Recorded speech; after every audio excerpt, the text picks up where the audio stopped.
और इस वक्त की बड़ी खबर, दक्षिणी गाजा पर आईडीएफ का हमला, खान यूनुस पर की गई बमबारी, धमाकों से कई इमारतें तबाह हो गई।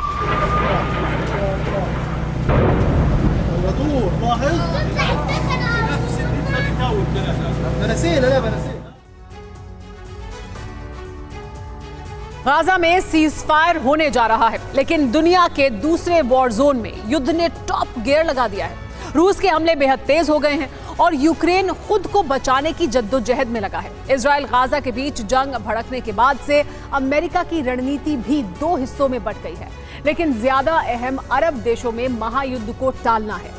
यही वजह है कि यूक्रेन को हथियारों की सप्लाई थम गई है। यूक्रेन के राष्ट्रपति ज़ेलेंस्की की बेचैनी बढ़ती जा रही है। नए रडार की मांग की गई, गोले बारूद की सप्लाई तेज करने की भी गुहार लगाई गई है।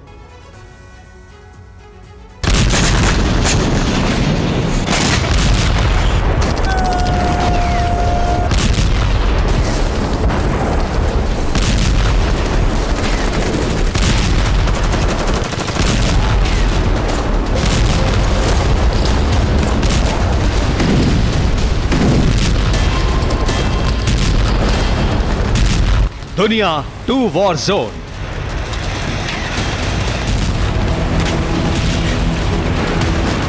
जहां हर वक्त बरस रहा है बारूद,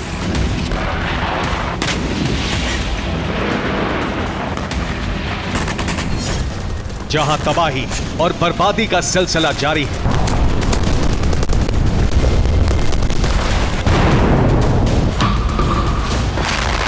गाजा में इजराइल बमबारी कर रहा है।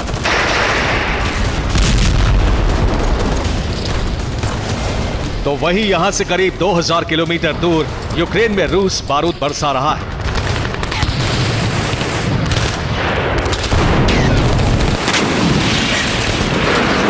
वजह अलग है, मुद्दे अलग हैं, लेकिन गाजा और यूक्रेन में हालात एक जैसे हैं। वजह हैं ये दो चेहरे।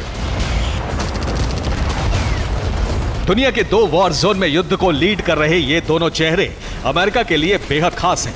दोनों की असल ताकत भी अमेरिका ही है।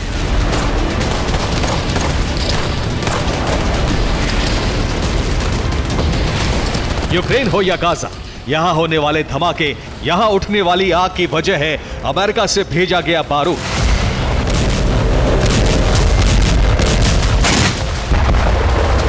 अब रिपोर्ट के मुताबिक बाइडेन के लिए इन दोनों जगहों पर हथियार के जखीरे की सप्लाई संतुलन बनाना बेहद मुश्किल हो रहा है।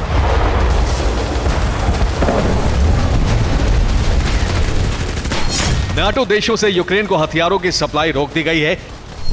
स्लोवाकिया में नई सरकार ने यूक्रेन को मदद बंद कर दी है। स्लोवाकिया से यूक्रेन को 140 KUB एयर डिफेंस रॉकेट भेजा जाना था। 125 mm की 5000 शेल, 40 लाख छोटे शेल भेजे जाने थे।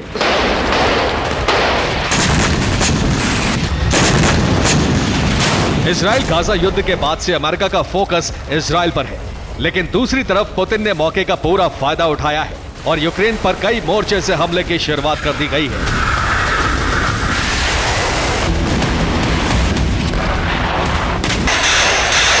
ज़ेलेंस्की को जिस वक्त और ज्यादा हथियार दिए जाने थे, ठीक उसी वक्त यूक्रेन की राह में इजराइल नाम का अड़ंगा आ गया है।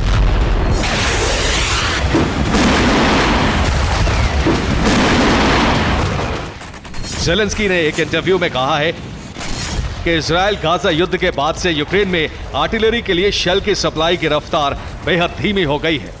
यूक्रेन फौज गोला बारूद की कमी से जूझ रही है।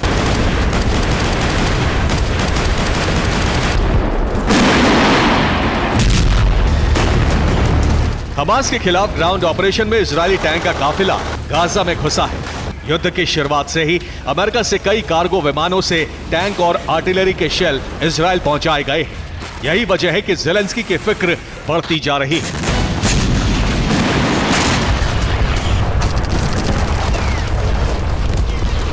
रूस ने यूक्रेन के इंफ्रास्ट्रक्चर को टारगेट करना शुरू कर दिया है और उन्हें बचाने के लिए ज़ेलेंस्की ने अमेरिका से सेंटिनल रडार देने की गुहार लगाई है।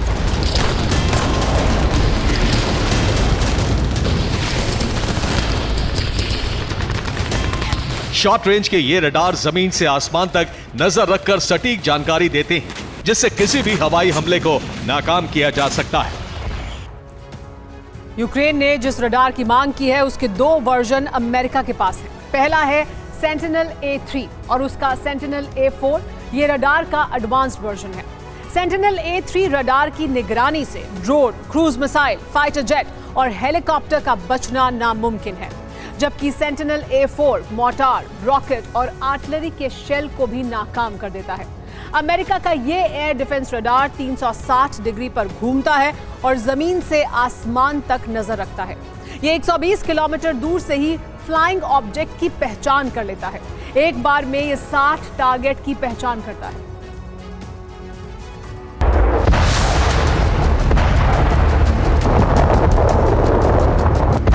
ज़ेलेंस्की चाहते हैं कि एयर डिफेंस की एक मिसाइल का सटीक इस्तेमाल हो।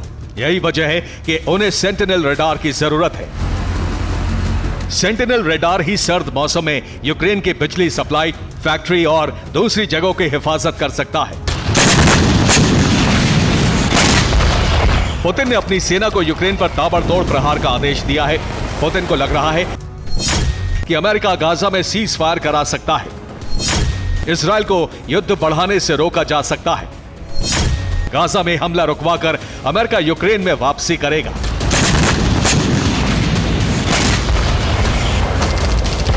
इजराइल के लिए इस वक्त हमास ही सबसे बड़ा दुश्मन है, लेकिन अमेरिका हमास को नहीं बल्कि चीन और रूस जैसे देशों को काबू में रखने की रणनीति पर आगे बढ़ रहा है।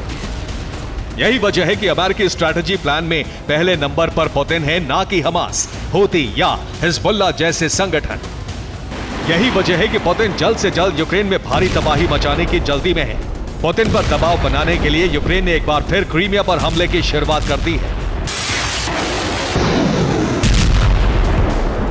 क्रीमिया में हवा और पानी दोनों से हमले की कोशिश की गई। क्रीमिया के तट पर एक बार फिर यूक्रेन का वाटर ड्रोन मिला है। क्रीमिया में ब्लैक सी फ्लीट के निगरानी बोट ने इस वाटर ड्रोन को इंटरसेप्ट किया। क्रीमिया में 4 वाटर ड्रोन के हमले को नाकाम किया गया। यूक्रेन ने क्रीमिया के 2 इलाकों में हमले की कोशिश की थी। यूक्रेन ने हवा से भी ड्रोन से हमले की कोशिश की।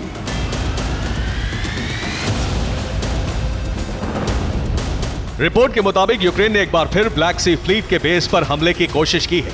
रशियन नेवी के मुताबिक अगर क्रीमिया के तट पर मुस्तैदी ना होती तो रूस के कई युद्धपोत को भारी नुकसान हो सकता था।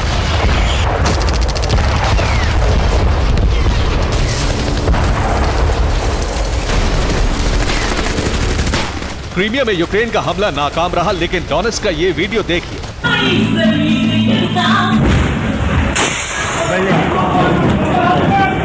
एक रशियन मिलिट्री ब्लॉगर का दावा है कि यह यूक्रेन का हाइमार्स हमला था।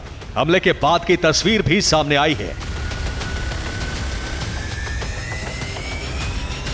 दावा किया गया है कि डोनेट्स्क में रूसी सेना का पुरस्कार समारोह चल रहा था।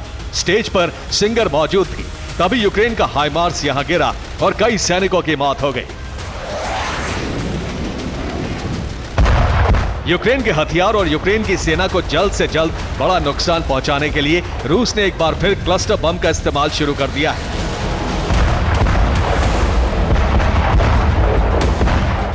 अवदीवका में यूक्रेनी फौज की भारी तैनाती है। क्लस्टर प्रहार से कई यूक्रेनी सैनिकों की मौत हो गई, जबकि आर्टिलरी और टैंकों को भी नुकसान हुआ है। गाजा इजराइल युद्ध के बीच हथियारों की सप्लाई रुकने की एक और वजह भी है। पोलैंड सीमा पर ट्रक ड्राइवरों ने हड़ताल कर दी है। यूक्रेन आने वाले सैकड़ों ट्रक जाम में फंस चुके हैं। यूक्रेन के लिए आने वाली मदद ट्रक से पहुंच नहीं पा रही है। पुतिन की सेना यूक्रेन को ब्लैक सी से पूरी तरह अलग करने की रणनीति पर भी काम कर रही है। यूक्रेन के तटीय इलाकों में हमले के साथ ही ब्लैक सी में युद्धपोत की तैनाती बढ़ा दी गई है। पुतिन की कोशिश है कि यूक्रेन को हथियार सप्लाई का हर रूट ब्लॉक किया जाए और मिडिल ईस्ट में अमेरिका को और उलझाया जाए, ताकि यूक्रेन मिशन जल्द पूरा हो सके। Bureau report, TV9 Bharatvarsh.